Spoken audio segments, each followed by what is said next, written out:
अस्सलाम dear viewers, welcome to Codex Math. आज की इस वीडियो में मैं आपके लिए एक नया कोर्स लेकर आया हूँ। क्लास 10th की जो आपकी कंप्यूटर साइंस की न्यू बुक आई है। कंप्यूटर साइंस एंड एंटरप्रेन्योरशिप इसका नाम है, और ये सेशन 2026-27 के लिए है। ठीक है, तो ये आपकी न्यू बुक है कंप्यूटर साइंस की। इस पूरी प्लेलिस्ट के अंदर आपको इसी बुक के हवाले से सारा कंटेंट मिलने वाला है, चैप्टर वाइज। देखिए, आपके पास मल्टीपल चैप्टर्स इसके अंदर गिवन है, चैप्टर नंबर 1 to 8 तक। और उसके बाद पेयरिंग स्कीम है, मॉडल पेपर है। मॉडल पेपर भी हम अच्छे तरीके से करेंगे। पेयरिंग स्कीम मैं आपको नेक्स्ट लेक्चर में बता दूंगा। और इस लेक्चर के अंदर मैं आपको अभी थोड़ा सा ओवरव्यू दे देता हूँ कि हम क्या क्या पढ़ेंगे इसके अंदर। और मैं आपको थोड़ा सा पेपर पैटर्न के हवाले से बता देता हूँ कि आपका पेपर कितने शॉर्ट आएंगे, कितने लॉन्ग आएंगे, कितने आपके सब्जेक्टिव ऑब्जेक्टिव क्या सूरत हाल होगी। तो हम इसमें बेसिकली पढ़ेंगे ऑपरेटिंग सिस्टम का स्ट्रक्चर एंड उसकी सर्विसेज। और चैप्टर 2 के अंदर हम system recovery and advance maintenance पढ़ेंगे। चैप्टर नंबर 3 में हम पाइथन का इंट्रोडक्शन पढ़ेंगे, पाइथन प्रोग्रामिंग करेंगे। और चैप्टर नंबर 4 में हम कंट्रोल स्ट्रक्चर करेंगे पाइथन के अंदर। उसके बाद चैप्टर 5 में हम डाटा स्ट्रक्चर साइंसेस करेंगे। उसके बाद नंबर 6 में हम introduction to artificial intelligence AI पढ़ेंगे एंड मशीन लर्निंग पढ़ेंगे, ML। ठीक है, और चैप्टर नंबर 7 में हम करेंगे एप्लीकेशंस ऑफ AI। मतलब AI को सिर्फ इंट्रोडक्शन पहले 6 में है, फिर AI को थोड़ा सा एडवांस लेकर जाएंगे, उसकी एप्लीकेशन डिस्कस करेंगे। और चैप्टर नंबर 8 में हम डिजिटल एंटरप्रेन्योरशिप को डिस्कस करेंगे कि हम अपनी डिजिटल टेक्नोलॉजीज़ को कैसे एंटरप्रेन्योरशिप में यूज़ कर सकते हैं।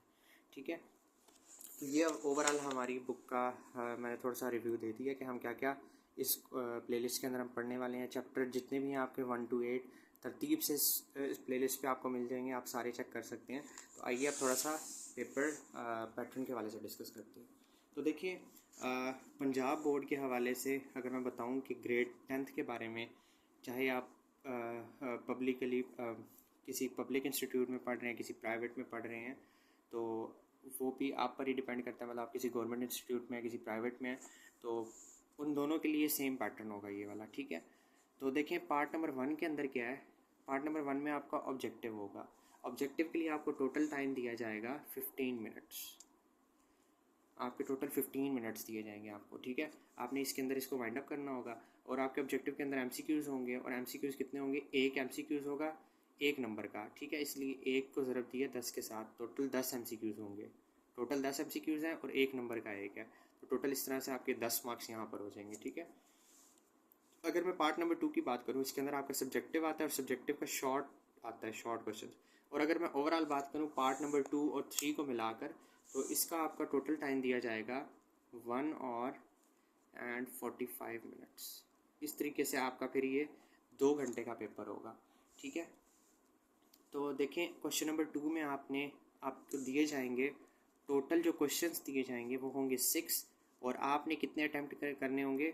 टोटल अटैम्प्ट क्वेश्चन कितने करने होंगे आपने? 4, कोई से 4 करने होंगे। तो 2 नंबर का एक क्वेश्चन है, 4 टोटल होंगे, तो आपका 8 नंबर इस तरीके से आएंगे। क्वेश्चन नंबर 3 में भी आपके शॉर्ट क्वेश्चन हैं, जिसमें आपके 2 नंबर का एक शॉर्ट क्वेश्चन है, 4 करने होंगे और 8 नंबर बनेंगे। टोटल क्वेश्चन कितने होंगे? यहाँ पे 6 होंगे। और टोटल अटैम्प्ट कितने करने होंगे आपने? कोई से 4। ठीक है, मतलब 2 क्वेश्चन की चॉइस है।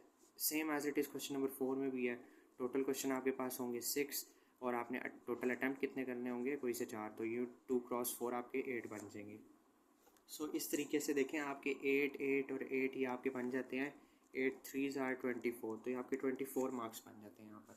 ठीक है, 24 ये और 10 पिछले वाले, तो आपके 34 नंबर हो गए। ठीक है, इसी तरीके से अगर सब्जेक्टिव का पार्ट नंबर 3 की बात करें, जिसमें लॉन्ग क्वेश्चन है, तो ये आपने कितने अटैम्प्ट करने हैं?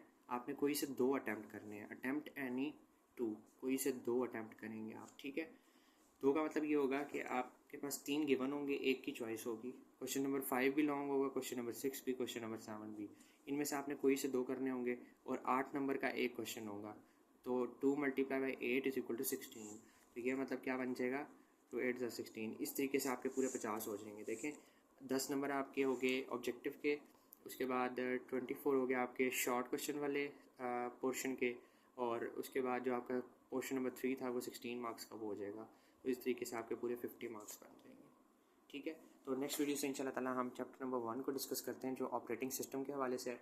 और ऑपरेटिंग सिस्टम के अंदर हम क्या पढ़ेंगे? ऑपरेटिंग सिस्टम का स्ट्रक्चर पढ़ेंगे और उसकी सर्विसेज पढ़ेंगे। सो डियर व्यूवर्स, चैनल को भी से सब्सक्राइब कर लें ताकि और बेल आइकन को प्रेस कर लें ताकि आपको मज़ीद आने वाली सारी इस लेक्चर की इस पूरे कोर्स के हवाले से आपको आइडिया हो जाए कि हम इस पूरी बुक के अंदर कम्प्लीटली क्या पढ़ने वाले हैं। So thank you so much dear viewers, Allah हाफ़िज़।